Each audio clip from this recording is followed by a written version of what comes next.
તો સાપ કવડી ગયો ત્યારે તમે કેટલા જણા હતા? હારે 3 જણા. અને સાપ કવડ્યો પછી તમારે કઈ રીતે, તમને દવાખાને લઈ ગયા હતા કે ઘરે લઈ ગયા? ત્યાં પેલા 5-7 દી થયા ને એ પેલા એક ખૂણે અહીંયા મારી હતી પગમાં 2 મારી. હા ટપટ 2 ટપટ મારી. લઈ લો.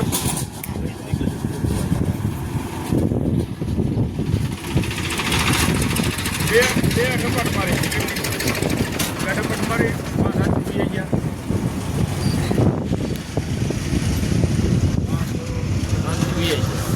પાછો હવારમાં બધું બપો દે હું તો 2 હતો ને એટલે અમે પગ મૂક્યો ને એટલે કે એવું દોડી ગયું કે એક પેલી ગાંડા દૂધ હે હા બી ભાઈ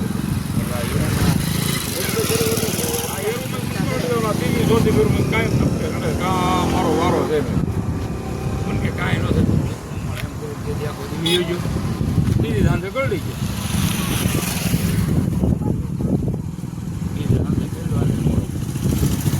તો સાપ કવડી ગયો ત્યારે તમે કેટલા જણા હતા? હારે 3 જણા. અને સાપ કવડ્યો પછી તમારે કઈ રીતે, તમને દવાખાને લઈ ગયા હતા કે ઘરે લઈ ગયા? કઈ જગ્યાએ? અમરેલી ધડુકમાં. અને ટ્રીટમેન્ટ થઈ ગઈ હતી. તો મિત્રો આ દાદાને આજથી 1 વર્ષ પહેલાં ઇન્જેક્શન માર્યા હતા 2 મિનિટની અંદર 1 લાખ રૂપિયાનું ઝેર દીધું હતું. બરોબર.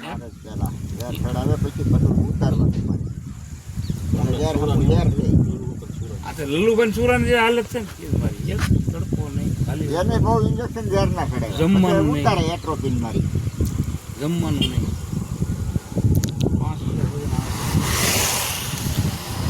તો ગબરુ બાપા આપણો આ વિડીયો છે ને આવતીકાલે આવશે યુટ્યુબ ઉપર. તમે એક વખત જોજો તમને કેવો લાગે છે. બરોબર. અને સારો લાગે ને તો તમારા મિત્ર સર્કલમાં શેર કરજો. અને મિત્રો હું તમને એ પણ બતાવી દઉં કે આ જે દાદા છે એમને આજથી 1 વર્ષ પહેલાં સાપે 10થી 12 ડંખ માર્યા હતા અને તો પણ અત્યારે આપણી સાથે હાજર છે. તો મતલબ કે કહેવાનો મારો મતલબ એવો છે કે તમને સાપ કવડે કે કોઈ પણ પ્રકારનું ઝેરી જીવડું કવડે તો જરૂર તમે કોઈ ધાગામાં ના પડો અને ખાસ કરીને તમે દવાખાને જાઓ જેનાથી તમને પ્રોપર રીતે ટ્રીટમેન્ટ મળે. આ આપણો આજનો પ્રોગ્રામ હતો અને પ્રોગ્રામની સાથે સાથે આજે આપણે આ ભેગું થઈ ગયું છે. તો આ તમે જોઈ લો.